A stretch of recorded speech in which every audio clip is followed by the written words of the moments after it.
We do not alter, we do not manipulate, we do not state, we do not add anything to a photo. We don't, and it's not just in post, but it's also when you've out there photograph, right? You don't ask people to do things for you.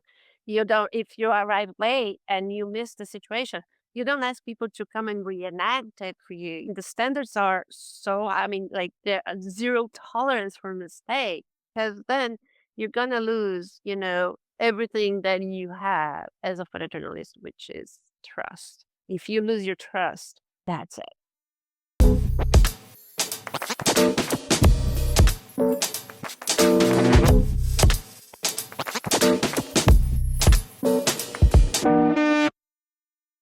Okay, so welcome back, everybody, to a new episode of Eyeshot 50mm. And today we're sitting down with Adriana Zehbrauskas. Adriana is a Brazilian documentary photographer whose work moves across migration, faith, violence, memory, and human resilience as well. Through years of work across Latin America and beyond, she has built a very intimate visual language that looks beyond the crisis she portrays or she reveals and looks at dignity and the complex humanity that we all share. Adriana, thank you so much for being with me and welcome. Thank you, Lucas. It's an honor to be here. Adriana is also the author of our latest limited edition book, Alma, available for pre-order until June 30th. And before we start, I just want to leave a very, very small message to everybody who's watching to keep liking and keep subscribing, because what looks just a small click to you, it definitely means the world for us. Adriana, finally, after all this, we can actually start. So the very first question I have is for people discovering your work with Alma and with us today. Who is Adriana Zehbrauskas today? Well, well, Adriana Zehbrauskas is a photographer, a photojournalist, a documentary photographer. I think I like to. I don't like to make to have any labels on me. One thing that I've read that I really enjoyed reading about your past is also that your father was a journalist and a Yes, writer as well. And yes. he has often brought the camera with you, with him and you together. So I wanted to ask you, what did you absorb from him, even like not knowing at the time that photography maybe would have been your life? I that's such a lovely question, because it was actually through my father that I understood the power of photography as an instrument of memory, of documenting our everyday lives. And he would bring a camera everywhere we went. Although he was not a photographer, he was a writer. He started as a journalist when he was 15 years old, when my grandfather passed. He had to support his mother and sister, so he got a job at the newspaper. He was 15 years old, so he started as a busboy, and then he just went up and dedicated his life to it. And although when growing up, I didn't think that I could be a photographer. I thought I wanted to be a journalist. I always knew about you know storytelling, and that is what fascinated me.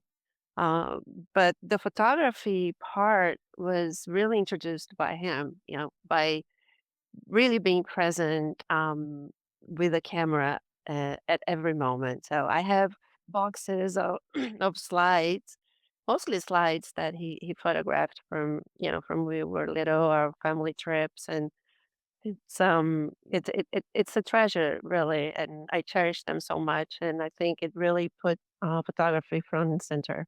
Yeah. Even inconsciously.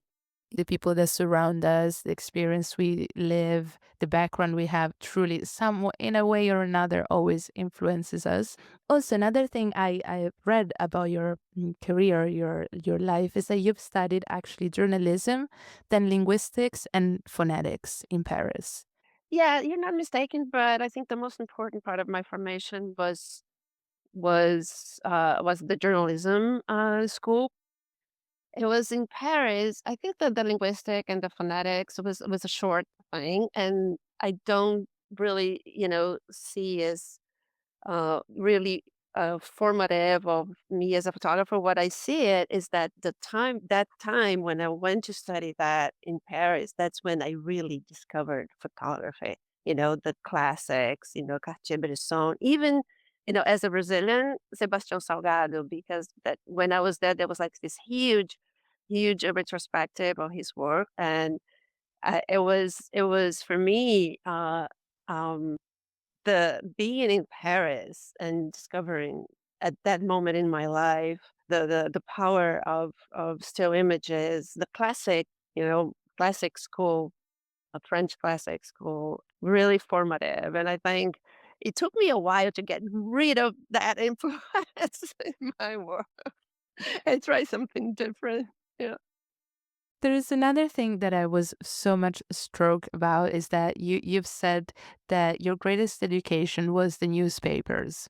So Yes. wanted to ask you, what did daily journalism at the time teach you that perhaps no school would have never taught you? What Everything. It, it taught me everything. I started, at this at Folha de São Paulo, which is a large daily national newspaper in Brazil, and it was very formative in so many levels because first of all, I was part of we had like a big photography department, so I was always, learning from my colleagues, and we were this team that, varied in age and experience.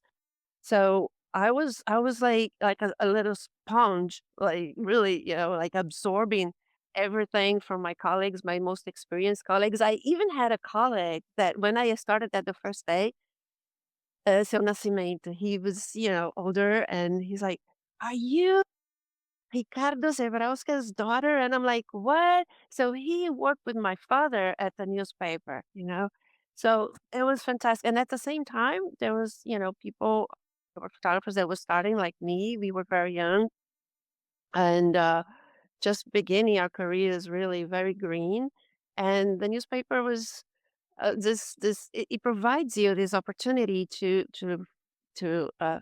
find your photography in so many different ways, and it's very paced environment, so it makes you think fast and kind of, bring results. My editor at the time used to say, "We do not publish excuses," so you have to go and you have to come back with something. There's a deadline, there's a space, there's a hole in the page waiting, for that image, and you have to make the best out of it. And I think that was an experience that, because later I learned that it's much easier to do a good photo of, an event that it's powerful than do a good photo out of nothing, which is 80% of the assignments that we have in the newspaper.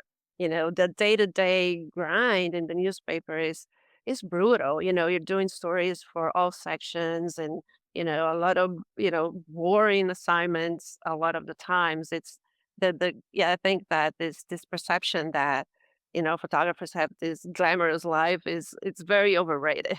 It's I think that absolutely 95% of the work is really like we're like,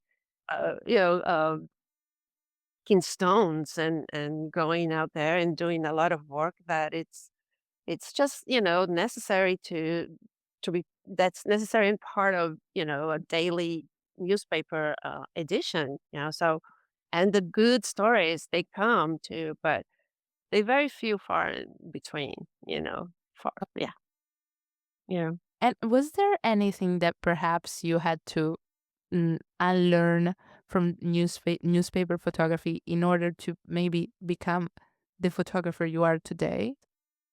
Yeah, I think so. I think, first of all, like, when you're, covering, breaking news stories for an assignment, you're there with a lot of photographers, a lot of your colleagues from, your competitors, and you don't wanna do the same photograph as everyone's doing. At the same time, you need to have that photograph, so it really makes you go dip into how can I be creative about this every single time, because you don't want to do the same thing that everybody's doing. Yeah. And so that was a really an exercise. And also I had an amazing editor at one point that when I was starting that, and she would, there's like all these business portraits and things, and she would say, I don't want any photographs of people sitting behind their desks, like be creative, think David Lynch, think movies, cinema, so I mean, at all times, we were being pushed to, think beyond the basic, boring, what was perceived to be, a photojournalism portrait that boring people sitting like and looking at the cam, so I think my base, as a photographer, as a photojournalist, as a documentary photographer, really came from those years at the newspaper. Also, I was given so much freedom to do my work, and as that is something that's very, very difficult to have. So I had editors that trusted me, and we discussed things, and they were open to stories. There was like, like we had to pitch stories, we had to come with ideas, we had to do our own essays. So that was really formative, and I think really formed the base of I am as a photographer today. Maybe answering that first question. Now I wanna discuss a little bit more into the method, like the working method that you have when you are on assignment or when you do a personal project, everything like this. So the very first question I have: when you arrive somewhere new for a story, what do you do first? Well, it depends on how much time I have and what kind of story it is. Normally, you would do a little research beforehand, but a lot of the times, you can do some research, but then when you get into the field, it's something completely different when you're, on the ground. When I'm working on my own project, it's a little different than when I'm working on assignment. When I'm working on assignments, normally it's like you literally hit the ground running, like you're off the plane and you're already on to your first interview. I'm shooting out the window. And talking to people, local people, understanding where I am and where the story's going. So if I'm working with a writer, we obviously, we would be talking about the story and the things that we need to get and how to get it. So I don't think there's like just one way of doing it. I think every story is different. Every situation is different. When I'm working in an environment that it's more complicated logistically, like say Haiti or Sinaloa, Mexico, it's a completely different way of moving around than if I'm doing a religious story that's a little bit more soft. You know what I mean? So, I mean, I have to take uh, a lot more consideration about safety issues and how to move, when to move. So that varies depending on the story at hand. Really, it's not one size fits all. Documentary photography is photojournalism, I guess, as well, is built like on access. So how do you know maybe when someone is letting you in, not just physically perhaps, but like more emotionally, so that you know how to enter the story the best you can? So I mean, I like to be very upfront to with the people that I'm photographing and explain what I'm expecting because I think we assume that people understand what we do, and I think what people that everybody's ideas of how to react with the camera is to look at the camera and smile and pose. And this is not what I'm after. So I have to, I think it's important just to sit down and explain what I want to do. Like, for example, I photographed this story. There was a very sensitive story about this this woman, Navajo girl that went missing, and it's a big issue here, the disappearance of Navajo women in the United States. We went to do a story about this, and this girl, she had been missing for a year and a half.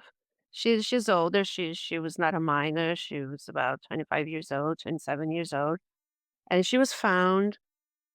And she went back to live with her family, which was her mother and two sisters. And the idea was, to document, the difficulties that this family was facing, not just, after all the suffering and the anxiety that they went through while looking for her, but now that she was back, she came back with a lot of sequels, emotional and mental. And how that her back into her family and back into a life that, yeah, that was now foreign to her, was causing a lot of stress and the difficulties of getting healthcare and mental care and all those things. So what I wanted to do was to spend time with this family and let them and that they would trust me enough to let me be part of their lives for a few days. So I first sat down with the mother and without a camera, and I explained who I am, who I was, and what I wanted to do. And at that time, we were not sure if we were going to be able to show the young woman's face, because she had this mental problems at the time, and we didn't know if she would be in her faculties to really understand what we were doing. And so that was discussed with her mother, and the mother was going to be with me and her at all times. And then I told her, look, this is what I would like to do. So I would like to spend a few days with you, with your family, and let's do this. If there's at any point you do not want me to photograph anything, just please tell me to stop. And then by doing this, I do not have to be constantly asking for permission, to photograph something and then I will lose the moment. I will lose the authenticity of that moment. And at the same time, I could be comfortable knowing that they were comfortable with me. They're knowing that at any point they can just say, stop, this is off limits. And that went really, really well. So we spent days together. And, I think the more you spend time with the people that you photograph, and you also develop this relationship with them. And I think gaining the trust is a byproduct of that, and how you treat the people that you photograph. And so after a few days, I left, and then when I was leaving, I went there to their home, which was they were living in a motel room, and then I just wanted to say goodbye, and then I knocked on the door, and it was early in the morning, and I said, "Hey, I just came to say goodbye and thank you for everything." And then I asked where she was, and she's like, "Oh, look, she was sleeping in the bathroom, like on the floor of the bathroom." And it was just this really intense scene, because she came back when she was missing. She was living on the streets. She was homeless for 2 years, so she had this habits that she picked when she was living, on the streets. That she would sleep on top of the bedding. She would sleep on the floor, and then so she was in the bathroom, sleeping in the bathroom on the floor. And I didn't even. And then I looked at her mother, and I just, I had my camera with me, and then I looked at her, and she just looked at me and said, "Yes, like, go ahead and do it," right? So I photographed her, and then she woke up, I said goodbye, and we hugged everybody, kissed. And then after that, we were, talking with my editor, and saying, "Are we going to show her face or not?" So when I was photographing, I was doing a lot of, photos that her face was not showing, because that as photographers we cannot uh, pixelize or put it out of focus. So it's in the moment that you're photographing. So it was kind of like a difficult story to shoot because it was already sensitive, and I had to kind of like find ways, and at the end, with the mother, we decided that it was okay to show her face in the final edit. And when the story was published in the New York Times, and a story was published, and they called me, the family, the whole family, her and the mother, and they were so grateful because that experience of spending time with her, she they told me that it made so um it was so good for her mentally. I think just because, it was this thing that it was not because of me as my person, I think, but the process of photographing her as part of her family during those 3 days and really paying attention to her and to her needs and to her life, that they were so grateful. And that was for me like one of those things that it says like, oh, this is why we do this. This is the biggest reward that I could have as a photographer. So also, like when we think that when we're photographing these stories, they're so sensitive, and if photographing people at the most vulnerable moments of their lives, we tend to think that, oh, am I going to be exploiting those feelings? But I think, like we have to think very carefully. Obviously, you have to do all this with consent, but I think that we have this tendency of auto censorship of a story, of telling a story, when in the end, what you're doing is you're paying attention to someone that really want to, have their story told, and are tired of being invisible. So I think these are lessons that we learn along the way, because it's hard, like you sometimes have to stop and think like, what am I doing here? Do I have the right to be here? You kind of anticipated my next question. So, have you ever made a photograph that instead was visually strong, but later you decided that it should not be used for your own ethical reasons? Um, Look, yes, there are photographs that we decide not to. Some photographs that are exceedingly graphic, I think. Yeah.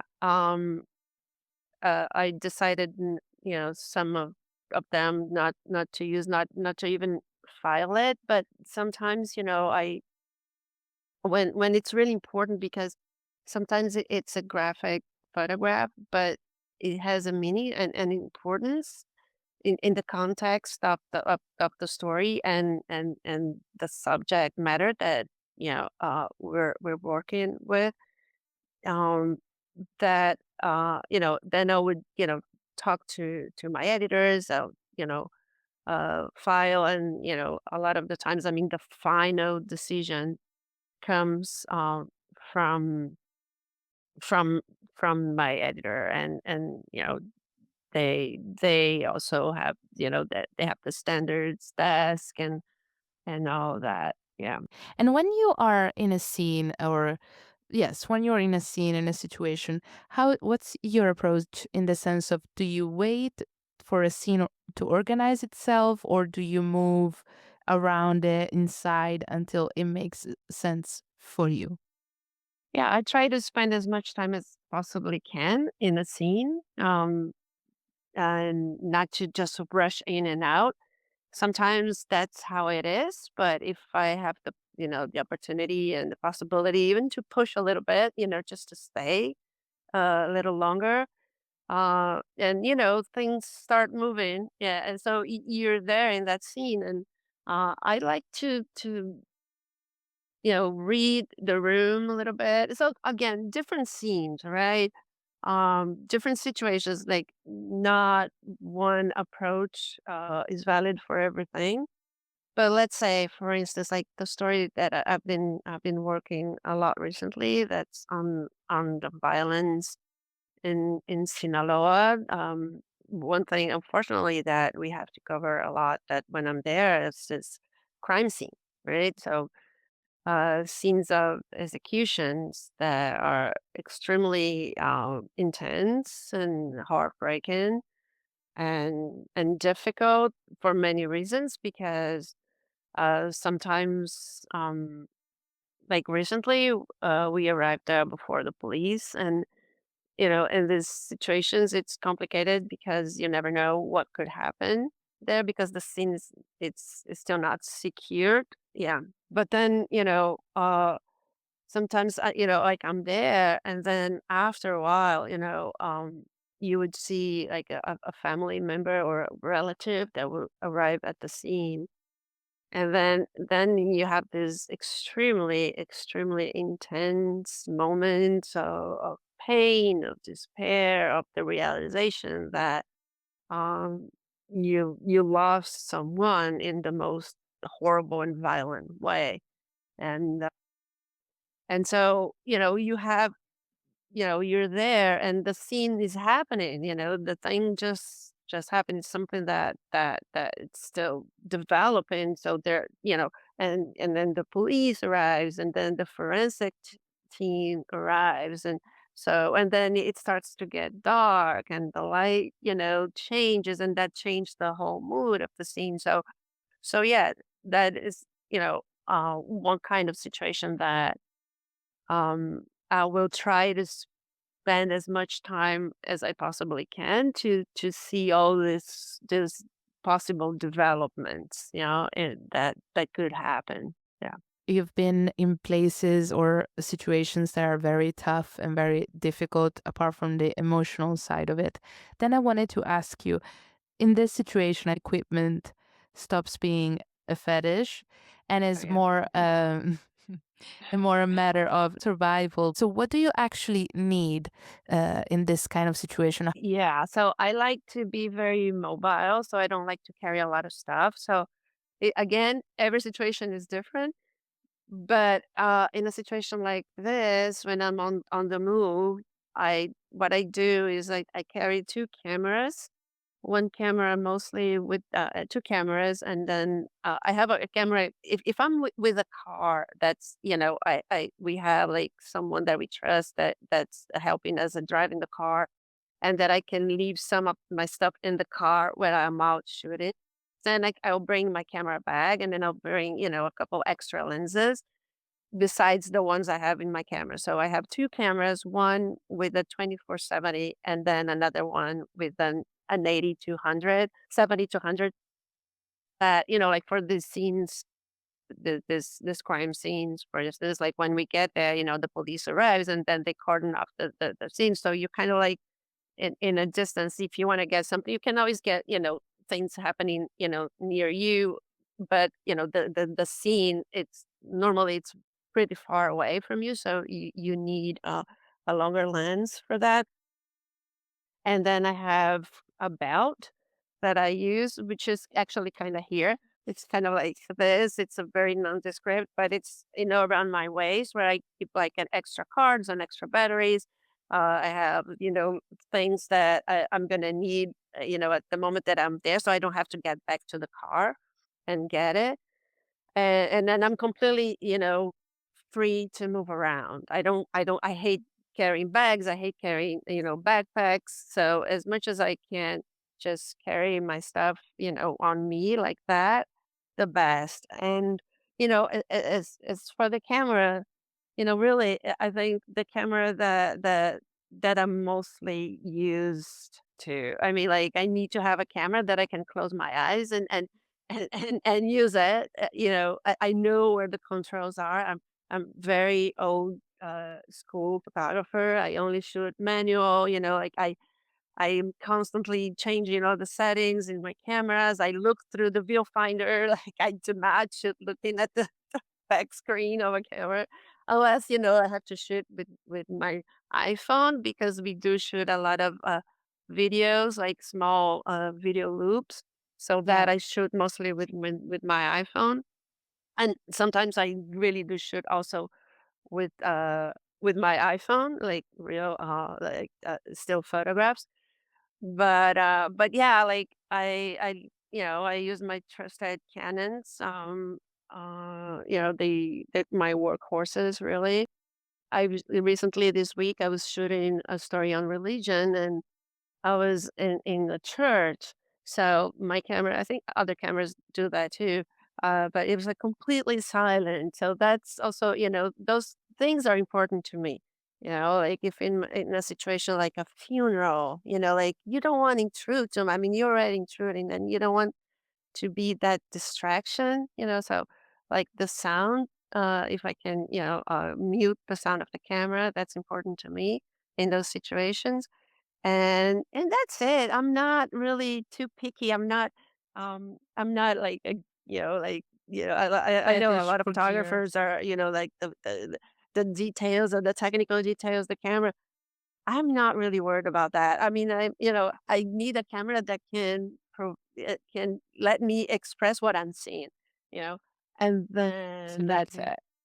Yeah. I like that. Less That less said, is more. like, I No. mean, I loved my when Leica lent me, the Q3, I love it, like, I'm not, of course, like, we're photographers, we need the cameras, to do our work. It's not that we don't need it, we need it, I like the little cameras, but my day-to-day, life as a photojournalist.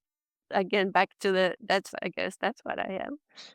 No, I use my Canon, but I did a whole project. My Family Matters project was entirely shot on iPhone. You know, Yes, I heard. I know, I know. so Another thing I wanted to ask you that really relates to your visual language, the way you approach photography, the way you do photography, is that once you said that you have an obsession with organizing the chaos inside the frame, which is such a yeah, difficult thing, of course. So how do you do that? Is that visual instinct or a way of making sense of the situations you're photographing? How what's I your think it's approach? a little bit of both.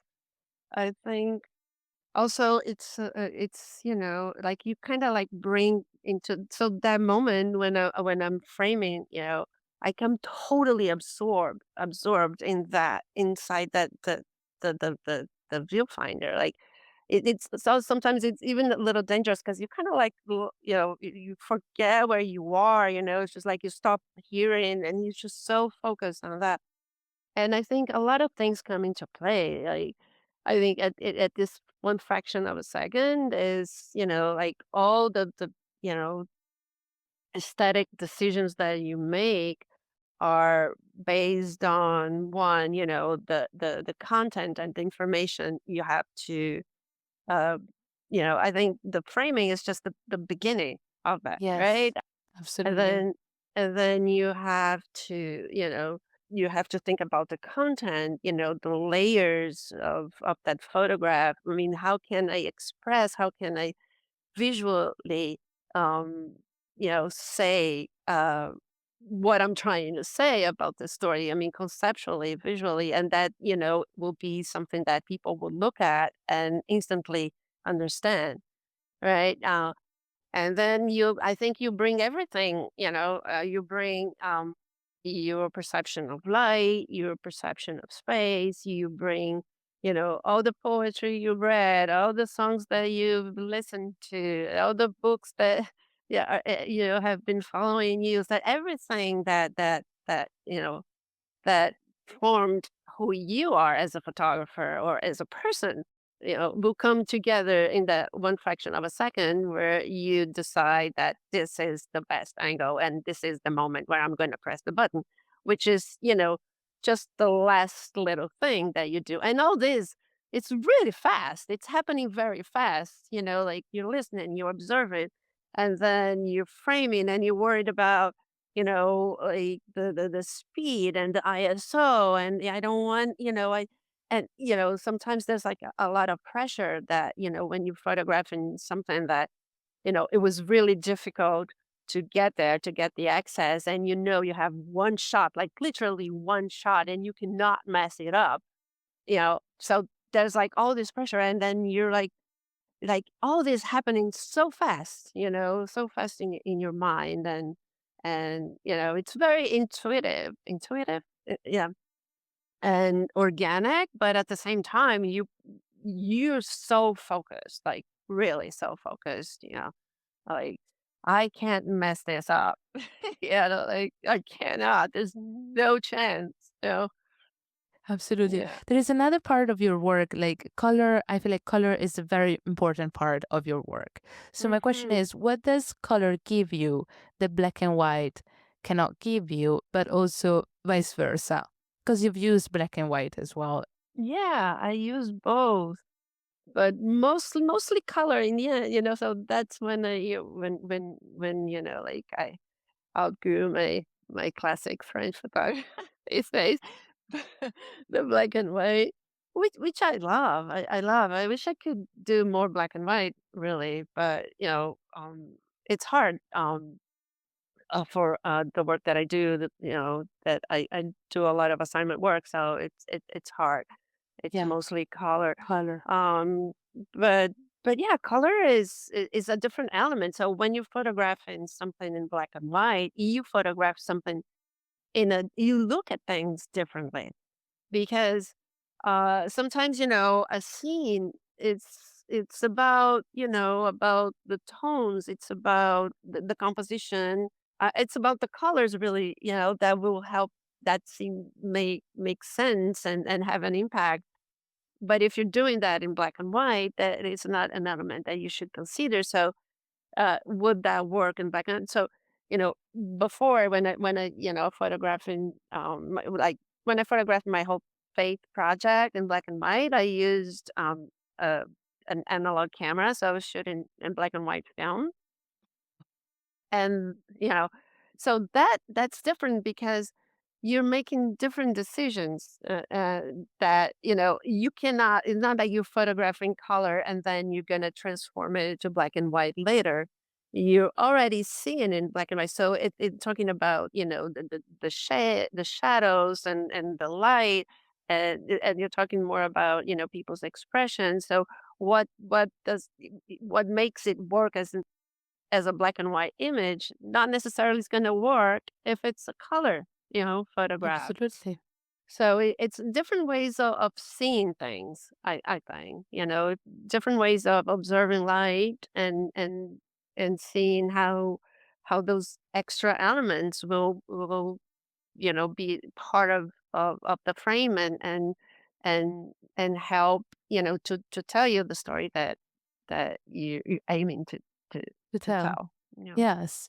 I have one last question on your visual language. Mhm. When you photograph difficult or complex subjects and situations, do you ever worry that maybe making a beautiful image would, in a way, soften the power or the violence in a way behind it? No, I don't think I don't think it in terms of beautiful image. I think in terms of an effective Mm, image, because I yeah. think it has to be effect. So it has the impact that I'm aiming. Otherwise, what am I doing? It's a matter of doing, of composing an image that is uh visually impactful, and that means, what does that mean? Is like well framed, uh do I am I reading the light right, like am I positioning the elements, how am I positioning the elements in the frame, am I pressing the button at the right time? Yes. Am I getting am I Absolutely. getting am I getting the right expression, on people's faces? Because, what's the ultimate outcome of that work? That work is meant to be published to draw attention to something that is awful and that has to stop happening. And the more effective I am in communicating that, more chances I have of reaching that goal, which is why I'm there in the first place. Yeah. Now I want to switch a little bit gears and I want to talk to a topic that I feel like it's very, very current and also very important: women in photojournalism, authority, access. So the very first question I have for you, as we've been saying so far, you've been working for decades in photojournalism in difficult, violent, emotionally charged situation. Do you think that being a woman has changed the kind of access you were given, or denied? I think, in some situations, being a woman, I think, afforded me, you know, when I'm photographing women, when I'm photographing people in more vulnerable positions, I think there's this tendency of, if I'm a woman, people tend to be a little bit more forgiving. Not at, in all situations, but yeah, I think so. And then, but also the opposite is true. Like you tend, to be looked down in some situations, by people in power, and yeah, and not taken too seriously. So I think, I think, yeah, and we are still the minority as women photojournalists in the field. So it's, we have to fight for our space. Yes, we have a very long history of male photojournalism, the traditional photojournalism of being very harsh, that you need to be very cold, you need to be very detached from the scene. Whereas this is not always the path we should go for because it's the sensitivity that brings you, that opens the door perhaps to true stories, and it's regardless of the gender that we have. So another questions that I have for you is, do you think instead that the industry still expects women photographer to photograph in certain ways or more certain kinds of stories more than others, like trauma, family, children?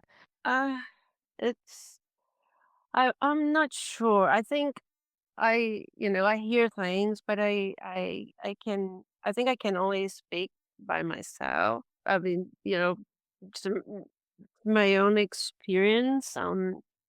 I think that I as I said, like I've been working on assignment in very tough environments and situations. So I think that maybe I've been very lucky to work with, the people, the editors that I work with that trust me to go into this very, very difficult uh stories, these situations. Um yeah, so but yeah, I mean I remember, when I was starting, I mean I loved working for the newspaper, but then there was this thing, like um, there's the big soccer games, the championships and all that. I mean, they would never send us, the women. I mean, we were always sent to cover, the fans, the soft stories around it, which for me, like I didn't really care because I never cared about, like photographing soccer. It's not, I admire and respect, sports photography, but it was never my thing. So, Yeah. like I wasn't personally, feeling that. But I mean, I could see that, I could see that, for in those moments, we were like, and I was like, actually, I was happy to like, great, like I'd rather, go and do something creative and not having to do that. And actually, I think it helped me to become the kind of photographer I am today. You know, eh, looking for, the quieter moments, like the in between photographs and, not just relying on the explicit action shot, and looking for those other moments. Um, so yeah, I think I rambled and kind of like, I don't know if, no, I don't know if I answered the question or not. No, no, no. The very last one I wanted to ask you, again, because you've been in the industry for a very long time, do you think photojournalism has then become more open to women, or has it simply learned to use a language of inclusion without really changing its power structures? Oh, I think no, I think it changed. I think it's a lot more open now to women, and I think there's been a real push, and then I think there's been a response. I think it's not still not perfect, but I definitely think that there has been changes. That's for sure. That is for sure. Yeah. Now, instead, I want to talk more about your job in sense of like assignment work, editors. So how you did it or how you How do I made it? survive? How do exactly, Let how me did tell you you that when I told my father that I wanted to be a photojournalist and work in a newspaper, he looked at me and said, "Please don't. You will starve." He said, "Please go do fashion photography, go do advertising." And I said, "No, I want to be a photojournalist and I want to work for a newspaper." And, my father passed a couple of years, after I started working at the newspaper. So he did not, he could not see what I've done. And I think he would be proud to know that I did not starve. But, but yeah, I mean, in the sense that, like how you survive, you mean financially? is it It's still really possible? difficult. Yeah. It's it's harder and harder and harder, and it's always been hard. I mean, you certainly do not go into this profession for the money. You certainly don't. It's and then I think that there's on that end, I think we have not. I mean, I say the photojournalism industry, we have not come to a good solution how to treat, freelance photographers. I think there's been improvements and there's been, but still, I mean, if you think that, the capacity, I mean, there's very, very few staff positions. I was a Yes. staff photographer for Sao Paulo, and then when I moved to Mexico, I started, and then I had a child, and like it goes on and on and on like that. But I think that if you had asked me, "Do you want a staff position as a," I would have said, "Yeah." Like who doesn't like that financial stability? It can be very, very, very complicated to work. When you have to pay your bills and you have to, like really you sort of, I mean, you're not doing this for fun. I mean, it's not, I mean, I love what I do and but it's not a hobby, like it's my life. My whole entire life depends on this. So, like when, like how much can I dedicate up to a project when I'm working and not being paid? You know what I mean? So you're always like, putting those things into balance, right? Like, I love my assignment work, and I think this is, that Adriana, the photojournalism. I think going back to that first question that I could not answer at the beginning, I think that this is who I am. I am a photojournalist, and I believe in the power of photography, and I see myself much more than a photojournalist than an artist, because what I see that what I want my photographs to do, and I want to see them published, and I want people to see it, the things that we see, and I want people to, understand, life that, you know, they they otherwise would not have the opportunity to.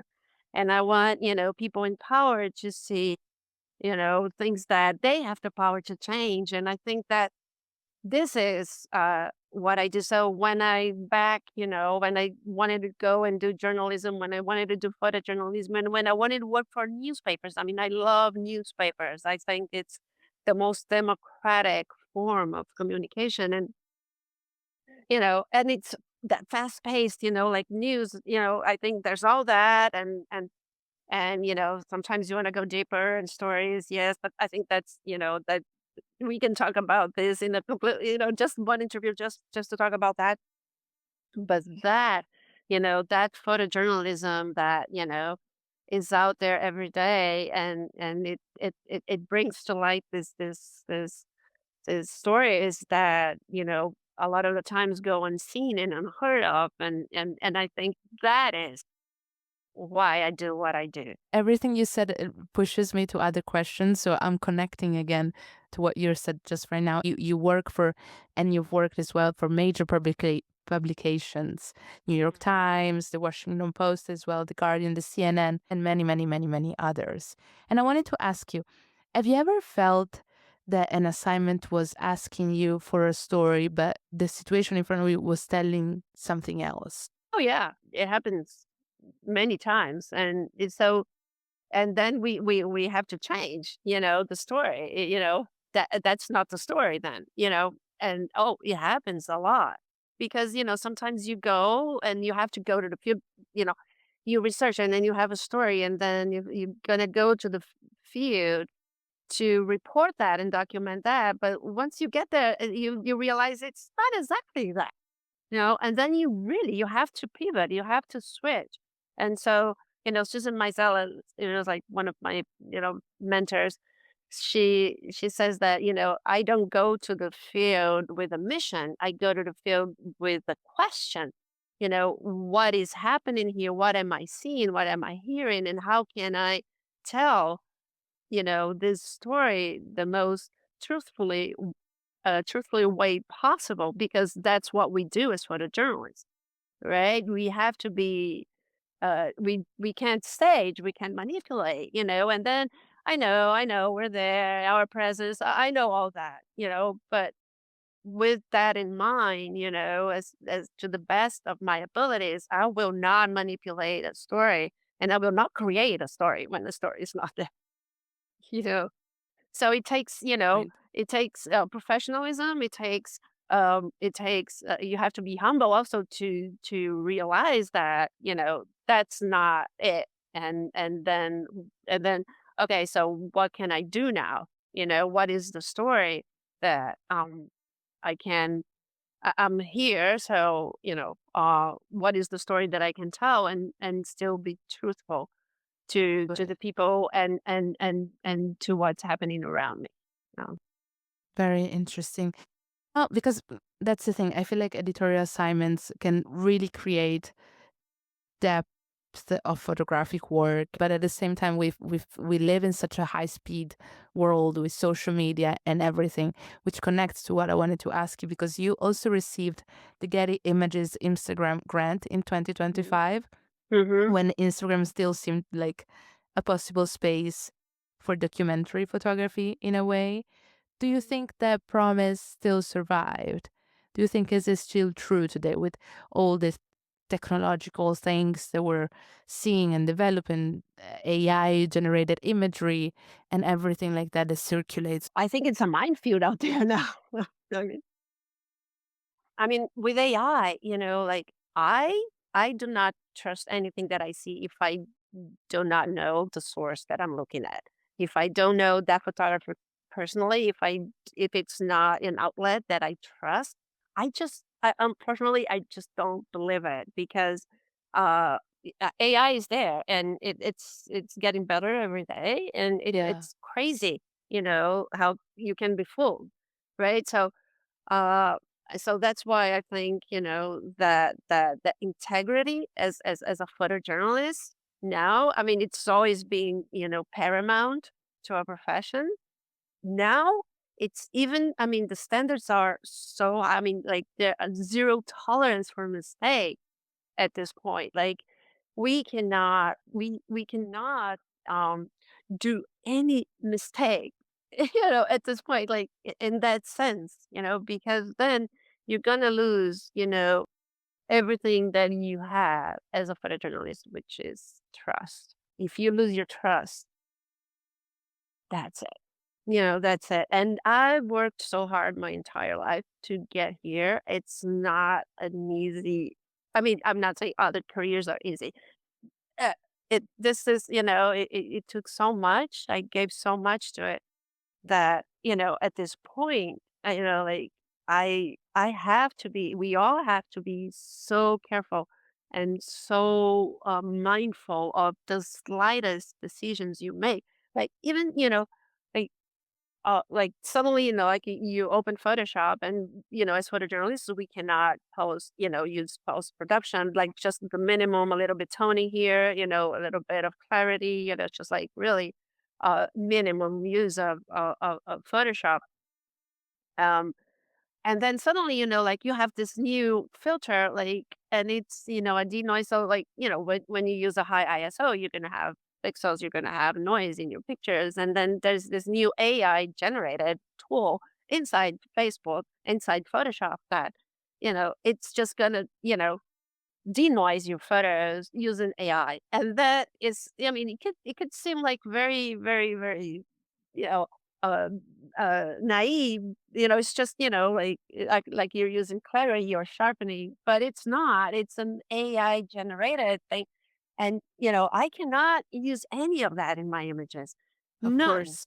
So like you have to be constantly, aware of all these things. And I find it like so interesting that a lot of times when I'm photographing people, they said, "Oh, I don't look good at, but you're gonna use Photoshop, right? You can Photoshop this part of my face, or you." It was just like, "No, I'm sorry, I can't."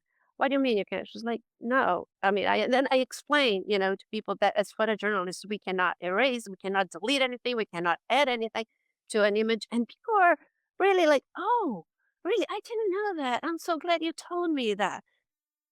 So I think that there's this lack of understanding for the general public of how we work as photojournalists. Of course, there, like in everything, and there's good actors and bad actors, but I think, like and I can say for I think 100% of my colleagues that work with me, I think the ethics of this profession is something that you do not, falter with. You do not, like this is it's just the most important thing, So I mean, if you're a fine art photographer, if you, I mean, it's a completely different thing. But in photojournalism and documentary photography, and like I gave some workshops, and I taught at the university here, and that is at like the first day of class, and I put the non-negotiables on the billboard. This is First them. we do not do this. We do not alter, we do not manipulate, we do not stage, we do not add anything to a photo. We don't, and it's not just in post, but it's also when you've out there photograph, right? You don't ask people to do things for you. You don't, if you arrive late and you miss the situation, you don't ask people to come and reenact it for you. You do not, you know, ask people to pretend to do things for you. So, when you're asking me like when you get in the field, how do you do? So before I get to the field, like I taught, if I have a chance, it's like, oh, you're gonna be there. So describe for me your day. What do you do? I need to know, so I can find the possibilities of images in my mind, like so people will think like, oh, my day is boring. I wake up and then I go, and then I go to the store and I get this and then I make breakfast. But oh, can I go with you to the store? Can I ride with you, in the bus? Can I come back? Oh, I take a nap. Oh, can I stay there with you? Can I photograph you while you're taking a nap? Like, so all these things, like, and then I ask people to like detail to me, like really in detail, like what's your routine, like, and then I can see like what I can photograph. And also, when is the day that you do that thing that when is the day that, you take your child to the ballet class and you look, oh, so that is the day when I'm gonna go with you. I'm not gonna go with you and ask you to pretend to walk your daughter to the ballet class. You know what I mean? It's like so all these things that, like I take it very seriously and I think everybody should. Absolutely. And staying on the topic of social media, do you think that Instagram or social media in general have democratized documentary photography or created kind of like a new kind of competition for visibility? Oh my God, it's like an incredible competition. I mean, there's never been so many images, in the world. Like we never produced so many images. And now like everybody has a photo, everybody has a camera, so everybody thinks that they're a photographer. And so of course there's a lot of competition. There's a lot of noise out there. So again, this is why, why we come in. We're trained, we're highly trained, professionals. We take classes, first aid, like we take classes on, defensive driving. We take classes on de-escalating arguments, so like there's all these things that it's not just getting there and photograph and pressing a button, there's all these ways where that you have to behave and then that for you to have access and so it's Yeah, it's very hard, but that's again, that's why you have to be better. You have to strive. It's getting harder and harder because you have to put your work, above that noise. You know that that's our job, and I hope that actually I think that for our job as photojournalists, I think, AI can do that job, because you have to be there. We don't do illustrations, we do not do fiction, like it's the fiction of reality. So AI is fiction. AI is not, it's not photography, it's illustration. Yeah, it's how, yeah, we're still gonna need us to go there and press that button.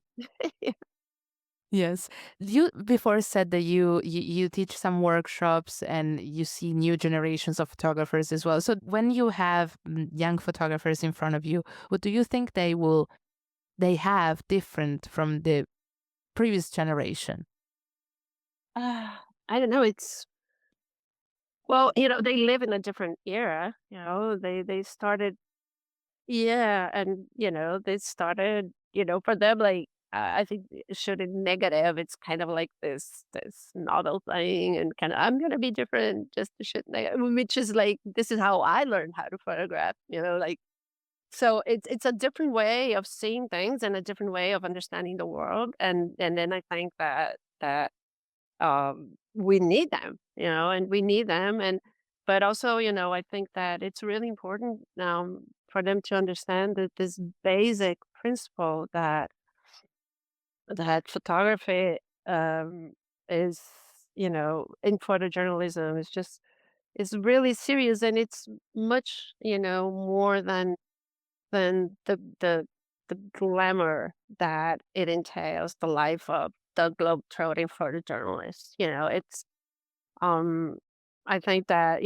if you start in this profession for that, then you're not doing it for the right reasons, and you're going to get burned out really fast because it's very frustrating. It's very difficult. You have to fall down and get up again, and people will put you down, and then you're going to get up again and again and again. So you really have to ask yourself the hard question all the time, like, why am I doing this? And if the answer doesn't come from a place where, there's the truth of the main reason, you will not be able to do that, unfortunately.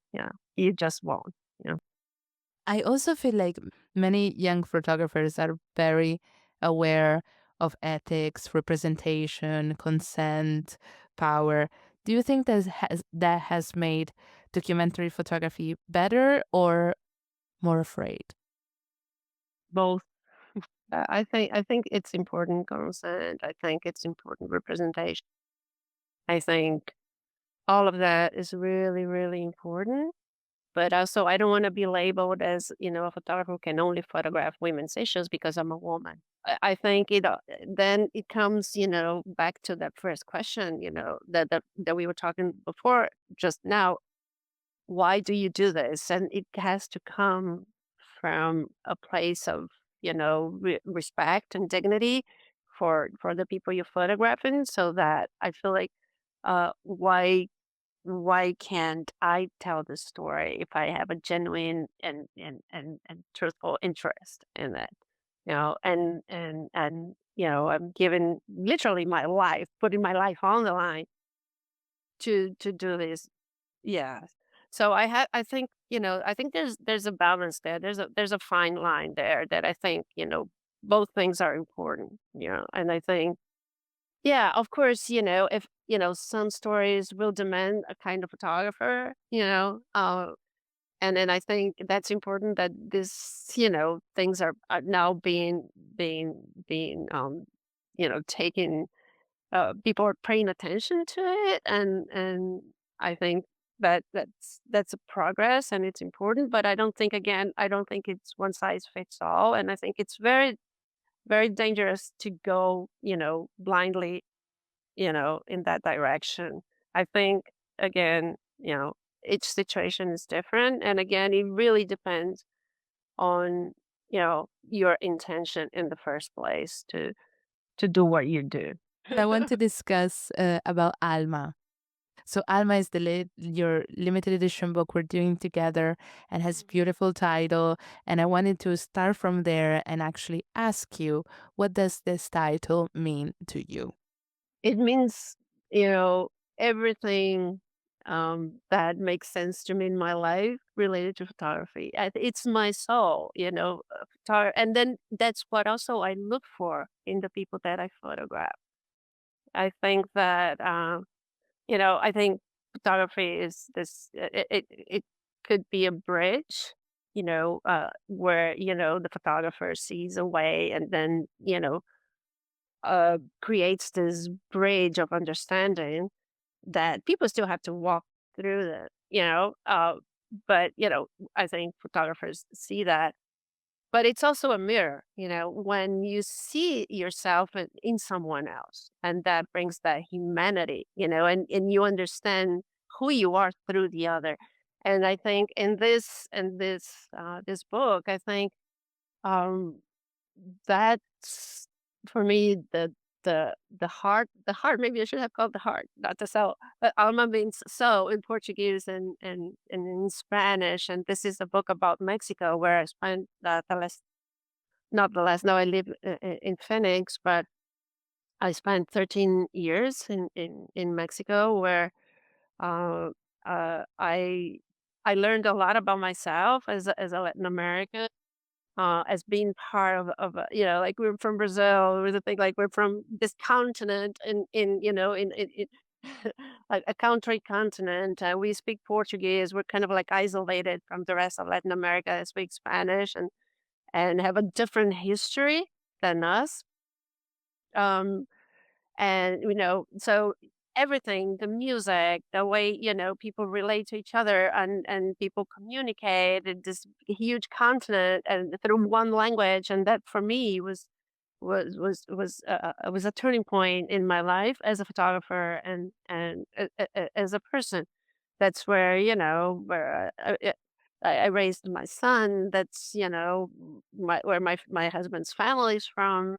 It's what they say, what I say, and I think it's like, you can leave Mexico, but Mexico will never leave you. So it's so intense in so many ways. And this book is I think it was my quest, Alma, is in finding not just, a new place, but finding myself in that new place. So while I'm looking for other people's soul, I was looking for mine at the same time. Yeah. One very interesting thing about Mexico is that Mexico has been photographed through many different lenses and many powerful also cliches.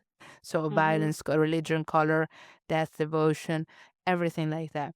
What is the image that you're always try not to make? And which cliche do you think is the hardest to escape? Oh my gosh. It's so hard because, I mean, the cliches can be one of also the most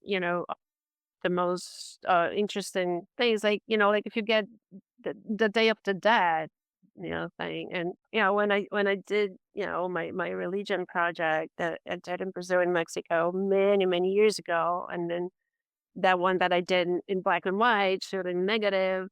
I wasn't looking for, the aspect uh, of the big, fantasy people, uh, dressed up, and the colors. I was really looking into it through the religious aspect of it, that it's so important. And also, coming from Brazil, which is, we don't have that relationship to death.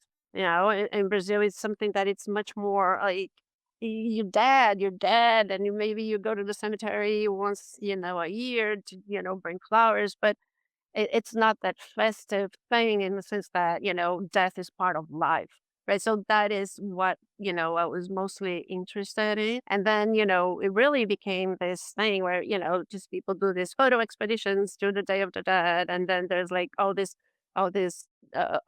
parades and all these things there. far from, the original intent of that thing, which is, it can be, festive, but in a much more guarded way, if you know what I mean. And then I think that the religious aspect was completely lost. So when I see those photos, and especially after the movie, the 007 movie, that, and then now there's like all these parades, and kind of like it's like a carnival kind of thing. And I feel like there is, a subtle line there, difficult line that you can fall into a big cliche. If you just go for that aspect of, the the party, and the disguises, and the skeleton, and the dance, and all that.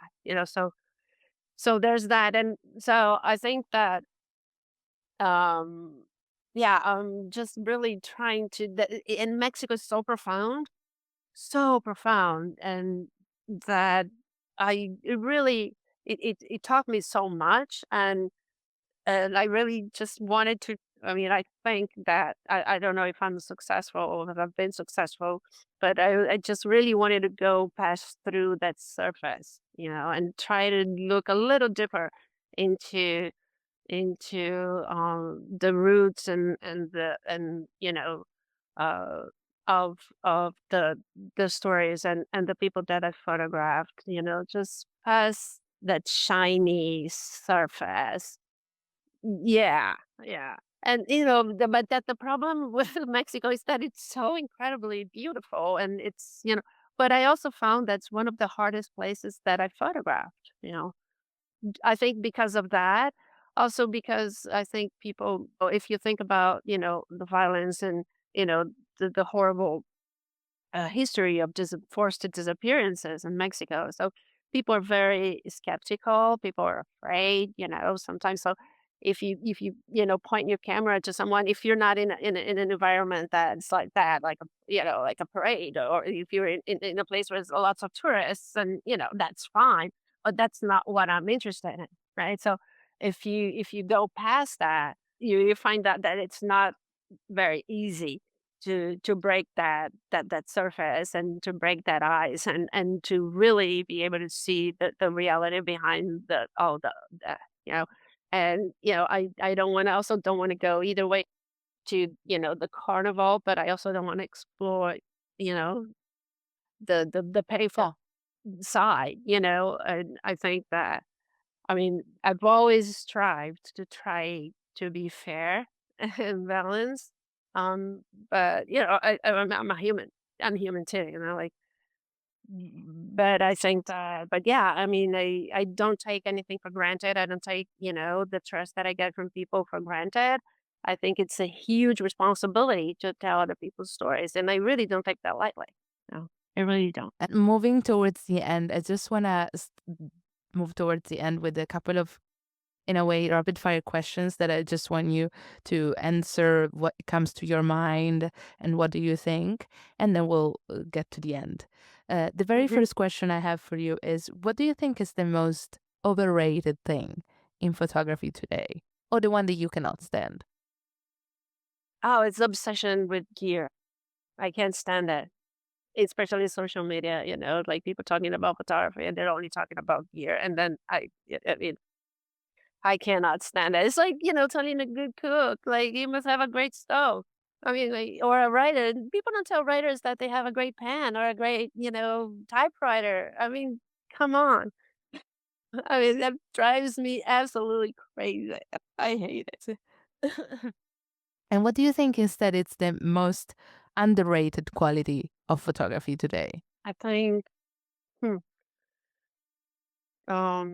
respect, dignity, yeah, be truthful to your subject, I think. Yes. And how do you do that?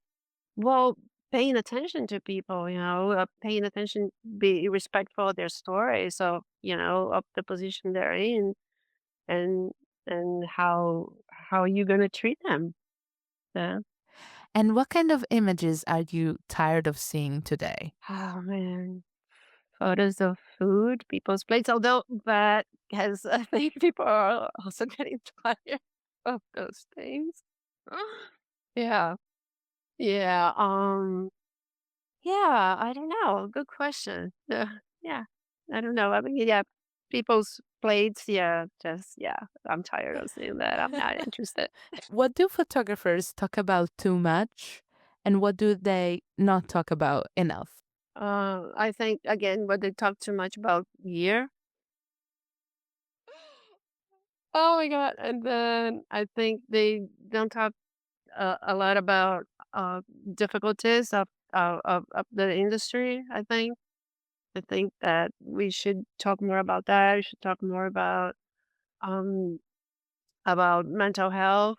You know, I think about support systems. I think about our community.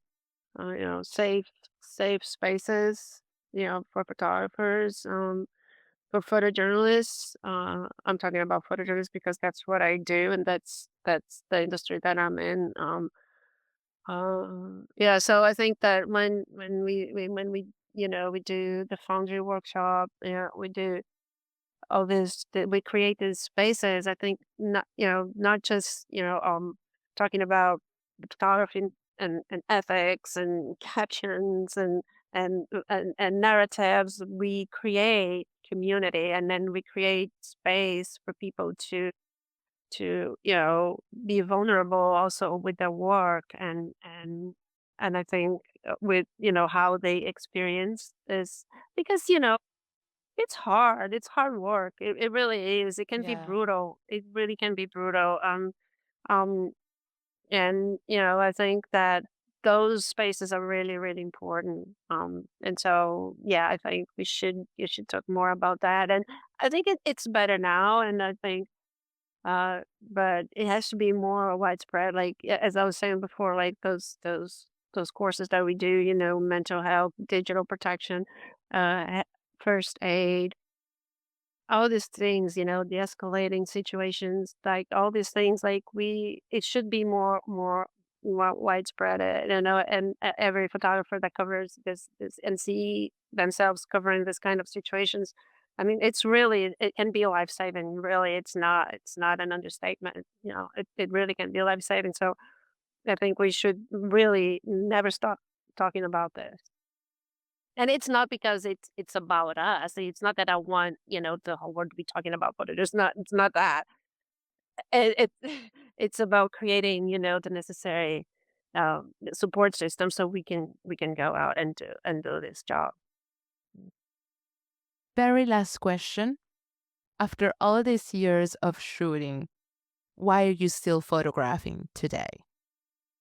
Because I don't know what else to do with my life.